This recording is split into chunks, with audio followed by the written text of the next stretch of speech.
Hey, Steve, great to have you with us, man.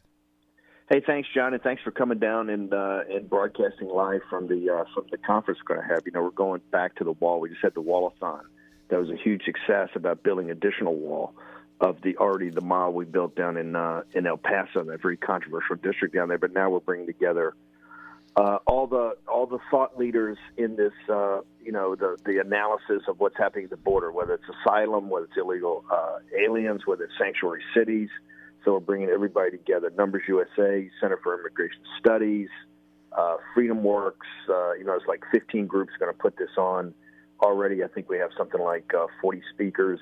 They'll go from July 25th in the evening, all day the 26th, Friday, and then finish on Saturday the 27th. So it's 3 days. We're going to put the word out last night.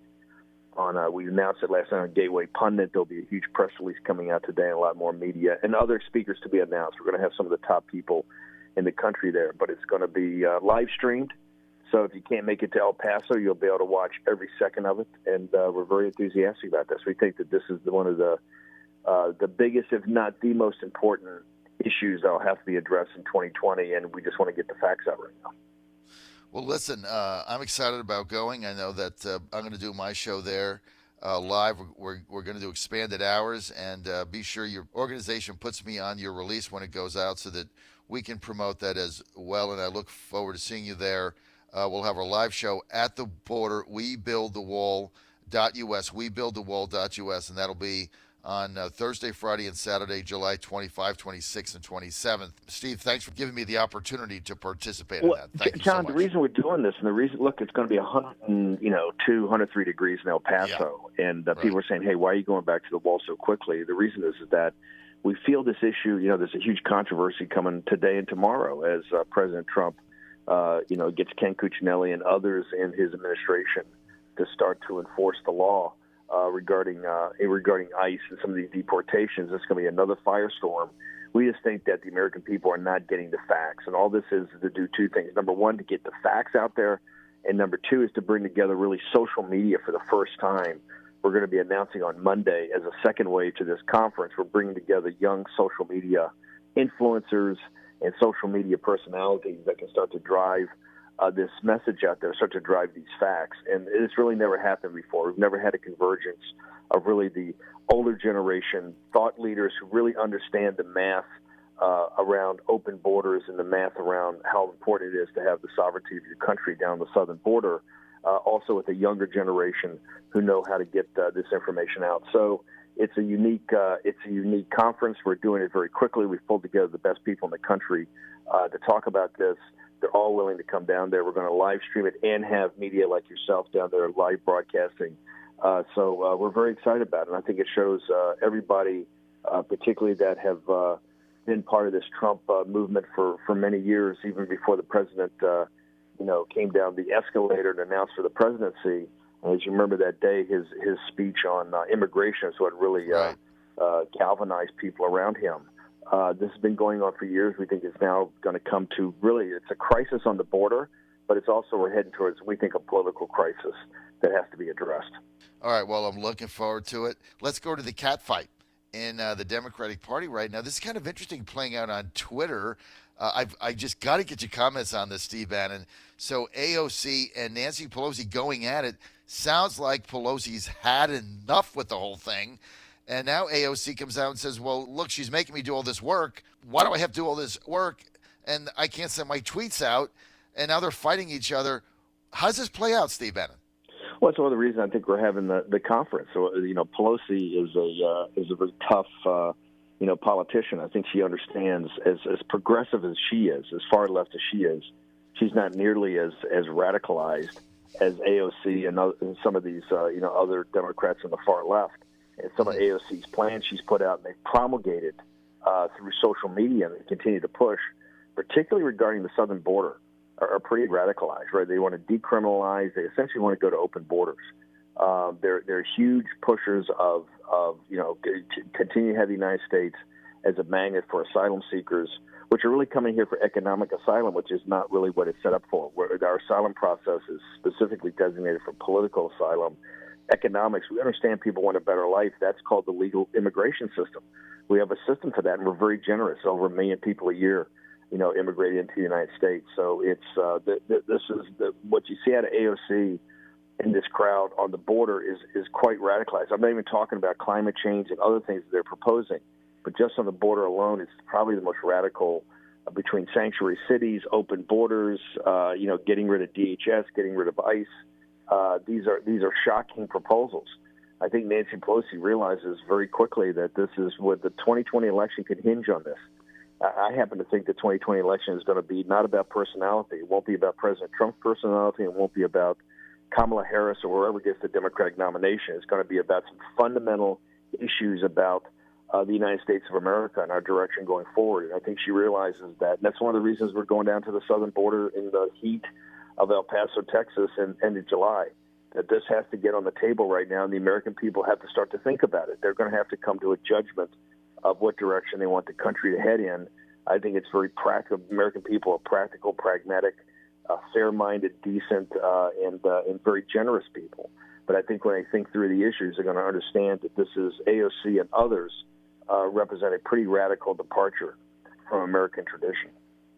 So how does Pelosi, and I get what you're saying, she's a savvy, tough politician trying to keep the majority. How does she keep this left-wing faction, AOC, Oman, the other one from Michigan? You have Massachusetts, you have Michigan, you have you have not just those are the four leaders, but there's a big group. Remember, they in 2018, that was really the energy of going door to door. Nancy Pelosi can't forget that.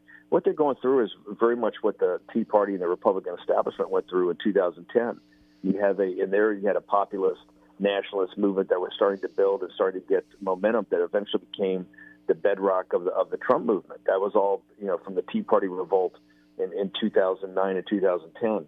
And you're seeing the same thing. You've seen this civil war inside the Democratic Party where finally the progressive element that really knock on the doors and have the energy and really delivered many of the House seats want their policies addressed. And that's what I think is coming to the forefront, is that the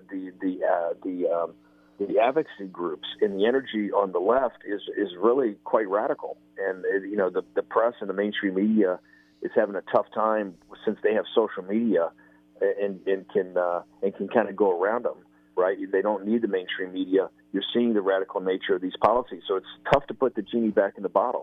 She's facing kind of the equivalent of what John Boehner and Paul Ryan and others went through with the Tea Party movement. Obviously, they were different takes on issues, but it's essentially the same thing. Where the energy in your party comes from grassroots, it comes from people prepared to go door to door, prepared to knock on doors, prepared to bring people out to the polls. Eventually, they want their policies addressed, and I think what Nancy Pelosi understands is that these policies, all the way from climate change to the economy, to national security, to the border, to engagement with China, you take your pick, are pretty radicalized and so far out the mainstream that it could deliver a crushing defeat for the Democrats if it becomes part of their policy. You watch everything AOC is saying right now will all be part of the planks of the Democratic Party in their convention in 2020. And so I think Nancy Pelosi is trying to cap it, and I don't think she's going to be very successful because I think these people have what we call disintermediated, which is a fancy business school term for kind of going around the mainstream media. They have their own platforms, and they're going to be heard. Tom Steyer jumping in, Democratic presidential race. He's got $1 billion or something. Does he have an impact? Oh, yeah, I think he's going to have I've known Tom for 20 or 30 years. He's definitely going to have an impact. Look, he uses money. I think he put $100 million to work in the 2018 midterms. One of the reasons that Nancy Pelosi's got her job is because Tom Steyer put his money where his mouth is. He's a very savvy, very tough. Now, he also represents quite radical policies. The reason he jumped in is I don't think he felt that this climate change initiative, which is really a fundamental restructuring of the American economy and the American way of life, and pretty radicalized, it was getting a fair hearing given the guys running, the men and women running that were proposing it. He was going to jump in. I think he's going to have an impact. He's not going to be president of the United States. He's not going to be the Democratic nominee, but he's going to have an impact. And I think for conservatives, and I think particularly for people out there in the Trump movement, Steyer's another guy. He's one of these far left progressive, San Francisco Democrats. And now you're going to see he's got plenty of money. He doesn't need to go around with a tin cup. and collected $2,000 at a time. He can put his own money to work. But you're going to see, I think, in high relief, just how radical these ideas are. And to me, it's quite simple. Just have the American people compare and contrast the direction of the country that the Trump policies, and I keep saying, separate out the signal from the noise. The signal in the Trump administration is very strong. It's about American prosperity, American security, making America great again. And every day you got to grind it out, but President Trump and his administration is grinding it out with policies that are obviously working. The math shows they're working. You compare, you've got the signal with the Twitter and everything that goes on every day, or the noise, but that's not the signal. The signal in the Trump administration is very, very, very strong. You compare that to what really, if you study the policies and you study really where the radicalized Democratic Party led by AOC and Tom Steyer and others are going to take the country. Let the American people analyze that. Let the American people study that. Let the American people, come to some conclusions. So I think this 2020 is going to be like 2018. It's going to be a mobilization campaign, and I think guys like Steyer, I think he potentially could have a big impact in the primary, particularly for the reason he's got unlimited amount of money really to put into this, and a pretty radicalized program that I think will be embraced by at least certain elements of the Democratic electorate in their primary process. Steve, final thing, I just want you to comment on Hong Kong leader Carrie Lam, after the riots there, says that the extradition bill is dead. Is this a precursor of things to come? Yeah, the inflection point, I think, for the country around this relationship with China, which I believe is the overarching issue that's going to have to be worked out over the next couple of years and will drive much of the 2020 election, is the two things: is Huawei and Hong Kong. In Hong Kong, these protesters, and I beg people to kind of focus on what's happening in Hong Kong. These are predominantly, the base of this is young Christian youth singing Christian hymns, supporting capitalism, opposing a totalitarian regime in Beijing to really fight for their freedom. It's not just about the extradition law. This is like 1773. This is about the fundamental relationship of a citizenry to a central government. And they're saying they want their sovereignty back. They do not want Beijing to rule Hong Kong. And they're prepared to put their bodies on the line. They've been tear gassed. They've had rubber bullets shot at them, and they're not prepared to back down. This blinking of the Chinese administration is quite amazing. They have not blinked in 20 or 30 years, and on this, to pull that bill or to actually say the bill has died is quite extraordinary. And here's what's more extraordinary is that the protests come back and say it's not good enough. We need direct elections. We need real democracy here. We need real freedom.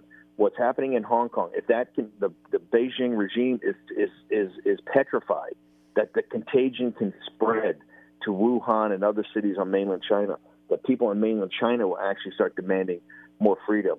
And so between this spreading of this democracy movement or this rule of law movement in China, coupled with the American-led shutdown of Huawei, which is this People's Liberation Army technology company that is trying to basically build out the global 5G network, which would be really a complete catastrophe for the industrial democracies of the West. Those two items, one is playing out in Washington, the other is playing out in Hong Kong, is going to have a quite big impact in your life out there in the John Fredericks Radio audience. So I would have everybody. There's a great story in the Washington Post today of how China has changed out their negotiators, really put in a much more hardliner. I think it shows that it's going to be very tough to get a deal. That President Trump, this deal he's been working on to kind of restructure the Chinese economy to bring it in line with the industrial democracies, looks like he's going to go into very tough times as China really digs its heels in. So this is going to play out over the next year or so. Why did they blink? I think they blink for the simple reason you got 2 million people in the streets. If you're watching Hong Kong, it's an island of about 7 million people. You have 2 million people in the streets that continue to come back. It's getting a little violent as they bring in the riot police. They've never seen this. People who don't know Hong Kong is the most apolitical place on earth. People are there. It's a rock. It's basically a rock with no resources. They've built it into the third greatest financial capital in the world, in back of London and Wall Street. They're an extraordinary people. All they're focused on is working and making money. It's pure capitalism. They're very apolitical. And to have 2 million Hong Kong come out virtually every weekend, which is what's happening, and protesting this, is the equivalent, I think, in the United States of getting 65 or 70 million people to come to Washington, D.C. This is extraordinary. It is shocked. What the Chinese officials are afraid of is another Tiananmen Square. They realize today with social media and with the way that word can spread in non-mainstream media outlets, because the mainstream media has done a terrible job of covering Hong Kong. It's all been social media. The Beijing regime is petrified about having another Tiananmen Square where they would send in the troops. In Tiananmen, we still don't know today whether they're 10,000 casualties or 50,000 casualties, right? But they're petrified about another Tiananmen Square. And I can tell you what, in Hong Kong, what you have these young Christians who are advocates of capitalism, of free market capitalism, who are not prepared to back down. The more they get tear gassed, the more they get rubber bullets shot at them, the more they get beaten by the police, the tougher they are, and the more they come back. And the Chinese government, the Chinese Communist Party, which is the problem here. It's not the Chinese people. Chinese people are among the most decent and hardworking people on earth. It's this radical cadre that runs the Chinese government. They've never seen anything like this. They've never had young people stand up to them and say, we are not going to back down. We're going to get our freedom. So it's an extraordinary moment to watch, and it's having global implications already. This is as important as it gets. I think it's one of the reasons that Beijing has now put hardliners in to negotiate with Trump. They can't show any weakness because Beijing's as riven with factions as we are here in Washington, D.C., in politics, and the hardliners realize that if they lose their grip, the whole thing could cave in, and I think you're seeing they're taking a harder stand in Washington as negotiations. One of those reasons is because of what's happening in Hong Kong. Steve, I know you have to go. Thank you so much. Steve Bannon, Citizens for the American Republic. Follow him on Twitter, @CitizensAR. I'll be right back.